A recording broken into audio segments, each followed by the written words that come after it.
Hello guys, magandang gabi. Hindi ako kanina nakagawa ng video dahil busy. Nakabit ko yung makina doon sa Crown Victoria. So nakakabit na siya, so update ko na lang kayo bukas. So ngayon, gumawa ako ng video tungkol sa ano ba yung input sensor tsaka yung output. So ngayon pag-uusapan natin yan mga guys. Ito sa mga early model, yung mga latest model hindi pa lumalabas yung mga complete package talaga ng mga sensor. So dito tayo sa mid model, sa early, huwag tayo doon sa latest. So ngayon pag-uusapan natin guys ano yung input at saka output. So yung input classified yan sa limang classified. So yung temperature sensor, yung pressure sensor, yung duty cycle sensor, at saka yung signal sensor. Tapos yung panglima, yun yung voltage sensor. So limang classified yung input.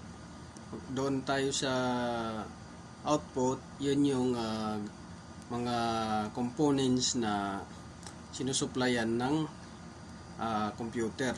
So from input going to ECU, tapos going to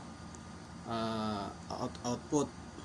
So para yung ECU kasi ang microprocessor na module ang bibigay ng tamang signal doon sa output base doon sa input. So ngayon pag-uusapan natin ano-ano yung mga klase ng sensor na input. So maraming klase po. So doon sa mga baguhan, kailangan tandaan nyo to para hindi kayo maligaw sa pagdiagnose. Ano yung input, ano yung output. Galing sa ECU yung output, yung input papunta pa lang sa ECU. So ngayon pag-uusapan natin, papakita ko sa inyo yung mga klase-klaseng input sensor. So unahin natin yung input sensor ngayon bago yung output na components. Dahil marami sa atin mga mekaniko, lalo na sa mga baguhan na mekaniko, hindi alam yung mga input tsaka output.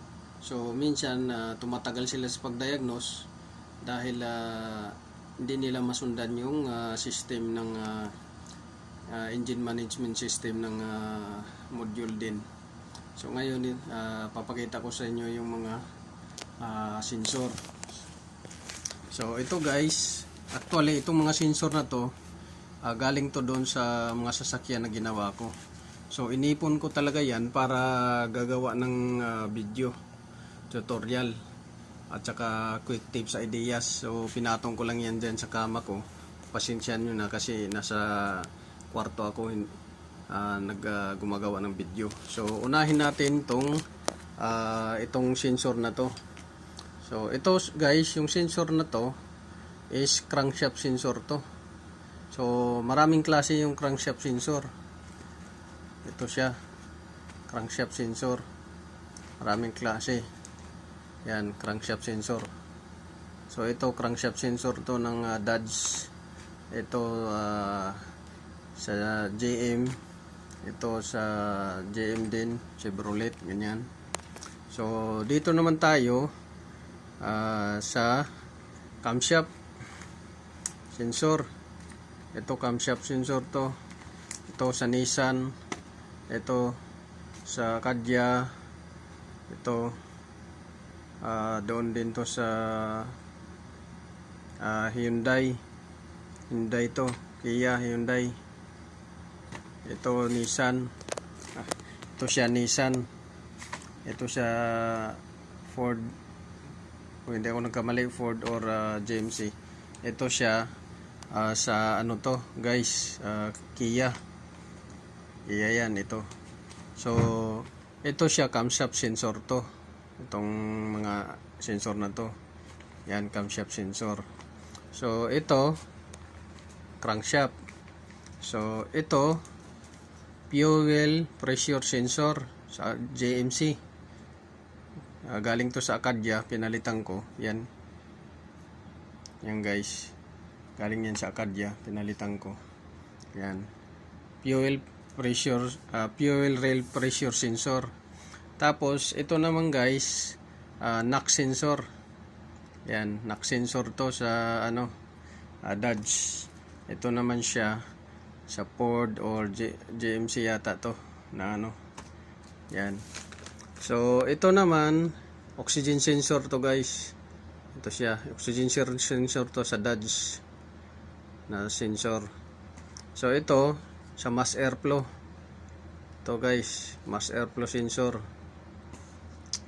Tapos dito tayo sa oil pressure sensor. So hindi kayo magkakamali nito dahil ang oil pressure sensor kadalasan yung mga pressure sensor na sensor may mga butas kasi pressure yung sukat niya. Gaya nito, pressure sensor din to. So may mga butas yan siya. Ito naman siya pagka solid, kadalasan yan guys is temperature sensor. Ito temperature sensor to, galing to doon sa pinalitan ko ng Malibu yata to, Chevrolet Malibu. Ito naman siya is ground sensor. Ito ground sensor to sa Dodge, ground sensor. So ito siya sa speed sensor, wheel speed sensor. Tapos ito naman siya sa aircon guys. Ito siya sa aircon. Basta mga pressure, may mga butas yan. Yan sa aircon yan, pressure sensor yan. Sa aircon, pressure sensor. So dito naman tayo sa sensor na ito, fuel level sensor yan. Ay hindi guys, sa pala to, sa brake fluid level sensor. Sa brake fluid level sensor to guys. Ito siya sa oil level sensor. Oil level sensor to. Tapos ito siya sa oil level sensor din to. Yan sa oil pan yan. Mga level sensor. Mga level sensor yan guys. So tatayo muna ako guys para makita nyo yung binibideo ko. Kailangan. So ulitin natin. Ito guys, ito siya crankshaft sensor. Ito siya camshaft sensor. Ito siya fuel rail sensor, knock sensor. Tapos itong oxygen sensor. Tapos mass airflow, ground sensor, coolant temperature sensor, oil sensor. Tapos ito pressure sensor, aircon pressure sensor. Ito brake fluid sensor, oil sensor, level sensor, oil level sensor, speed sensor. Tapos ito sa Ford sa valve evap sensor. So yan yung guys, mga input na sensor. Input sensor yan sila lahat. So dito tayo naman sa output. So yung output, ito na yun siya, yung mga may supply na 12 volts na supply. Ito siya, VCT, variable cam timing, solenoid valve. Yan. Tapos ito siya, fuel motor, fuel pump motor. Ito, fuel pump motor to sa JMC. Ito isa sa Ford, fuel pump motor yan. Tapos ito, VCT valve. Ito naman siya sa wiper, washer motor. Washer motor. Ito naman siya guys sa canister valve. Ito siya sa canister valve, solenoid. Tapos ito ito siya ignition coil. Nalilito ako sa sobrang dami kasi guys, pagpasensyahan na. Tapos ito naman siya, ito sa Acadia to galing. So ito injector. Ito yung injector to guys, injector to. Ito yung ignition coil. Ito yung hydraulic pump galing sa Acadia na pinalitan ko. So ito yung throttle body, nandyan yung motor, nandyan yung throttle position sensor sa loob, tsaka yung signal sensor sa loob. So dalawa ang ano niyan, nandyan yung idle, tsaka nandyan yung throttle position. So yan yung mga components guys sa output. So actually marami pa yan guys, nandun sa toolbox ko, hindi ko lang madala lahat dahil marami. So yan, pinapakita ko lang sa inyo yung output. Kadalasan output, sinusupplyan siya ng 12 volts up. Yun yung output na components. Pagka dito naman tayo sa sensor, kadalasan yung supply dyan, reference sa 5 volts lang magsisimula, minsan 3 volts lang. Yun yung mga sensor na yan. So sa susunod guys, isa-isahin na natin yan, explain kung paano yan gumagana. So hindi natin ngayon ma-explain, sobrang haba kasi ang video gagawin natin yan pagka isa-isahin natin yan. So gagawa tayo ng sariling video tungkol sa input, sa paano gumagana, anong purpose niya, anong trabaho niya sa makina.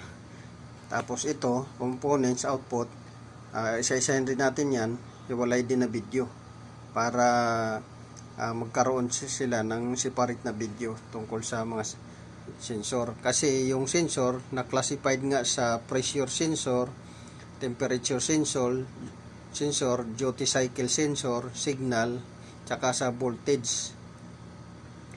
Dito sa components na 12 volt supply up pataas yung So salamat guys. So yun lang yung natin. So salamat guys sa panonood. Paki-like, share, subscribe at saka click the notification bell button para updated kayo sa mga video ang gagawin ko. So yun lang muna yung natin gagawin na video ngayon, pinapakilala ko. Para sa sunod, gagawa tayo ng video tungkol doon sa input sensor dahil classified siya sa 5. So isa-isahin natin yun, hiwalay na video. Tapos dito naman sa output components, isa-isahin natin yan, hiwalay din na video para kukunin ko yung mga parts doon, yung computer, yung module, yung PCM module, BCM module, yung lahat ng mga module na nandoon sa toolbox ko na pinalitan. Inanda ko talaga yung para gagawa ko ng vlog, para tutorial ideas, tips, ganyan, kung paano siya magtrabaho sa makina, anong silbi niya sa makina, at saka nakakatulong ba yung mga components na to sa makina kung sakaling mag-fail siya, anong symptom. So maraming tawag doon, gagawin tayong video patungkol dito sa mga sensor na to. So ngayon guys, yun lang muna guys yung ko, ipapakilala ko sa inyo yung mga sensor. Actually lahat ng mga sensor na yan, hindi naman sa kabisado ko lahat ng mga sensor na yan na dahil nandoon na yan sa toolbox ko. Lahat kasi ng mga pinapalitan ko, talagang kinikilala ko na parts, kaya kabisado ko yung mga sensor na temperature, pressure, duty cycle sensor, signal, voltage, tapos components. Siyempre pagka alam mo na yung kung anong mga components yung related doon sa output. So ngayon guys, yun lang muna. Sa susunod, isa-isahin natin yan, hiwalay natin yung video para sa input, hiwalay natin yung video para sa output. So abangan nyo guys yung video na yon para kasi medyo mahaba-haba, kasi pagka siguro pipili lang tayo siguro ng ng mga sensor na typical na sensor na kabisado ng mga baguhan, ganyan. Kasi sa mga baguhan lang naman to, na ano, at saka yung mga old sa mobile mechanic, yung tutorial na to. Nabubulol ako kasi malamig dito sa kwarto guys, nanginginig yung labi ko. So yun lang guys, yung ano, paki-like and share, at saka subscribe, at saka click the notification bell button guys. So test lang tayo dito sa Saudi, tatapos rin yung kontrata. So maraming salamat guys sa panonood. Good luck, God bless, at magandang gabi.